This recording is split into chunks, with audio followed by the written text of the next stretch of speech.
আল্লাহ যখন এই পৃথিবী সৃষ্টি করলেন, পৃথিবীর মধ্যে ভাইব্রেশন হচ্ছিল, কাপাকাপি। আল্লাহ পৃথিবীর কাপাকাপি বন্ধ করার জন্য পেরেকের মতো পাহাড়গুলোকে পৃথিবীতে ঠুকে দিলেন, কাপাকাপি বন্ধ হয়ে গেল। এই দৃশ্য দেখে ফেরেশতারা বলে, ইয়া রাব, পাহাড়ের এত শক্তি, আপনার সৃষ্টির মধ্যে পাহাড়ের চেয়ে শক্তিশালী কিছু আছে? আল্লাহ বললেন আছে। সেটা কি? আল্লাহ বললেন সেটা লোহা, কারণ লোহা দিয়ে পাহাড় কাটা যায়, ঠিক কিনা? লোহার কথা শুনে ফেরেশতারা অবাক। ফেরেশতারা প্রশ্ন, তাহলে আপনার সৃষ্টির মধ্যে লোহার চেয়ে শক্তিশালী কিছু আছে? আল্লাহ বললেন আছে। কি সেটা? আন্নার, আগুন। কারণ আগুন লোহাকে কি করে? গলিয়ে ফেলে। ফেরেশতারা শুধু অবাকই হচ্ছে। ফেরেশতারা বলে, আগুনের চেয়ে শক্তিশালী কিছু আছে? আল্লাহ বলে আছে, আলমা, পানি। কারণ আগুনে দাউ দাউ করে জ্বলে ওঠা আগুনের মধ্যে পানি দিলে আগুন অস্তিত্ব হারায়। ফেরেশতারা শুধু অবাকই হচ্ছে। তারা বলে, তাহলে পানির চেয়ে শক্তিশালী কিছু আছে? আল্লাহ বলেন আছে, রিহ, বাতাস। কারণ বাতাস পানিকে একদিক থেকে আরেক দিকে নিয়ে যায়। জলের মধ্যে বায়ুর উচ্ছ্বাস লাগলে জলোচ্ছ্বাস তৈরি হয়, ঠিক কিনা?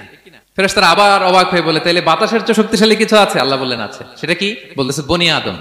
ওই মানুষ শক্তিশালী যে গোপনে দান করে, এত গোপনে যে ডান হাত কি দান করলো, বা হাত সেটা টের পায় না। পড়েন সুবহানাল্লাহ।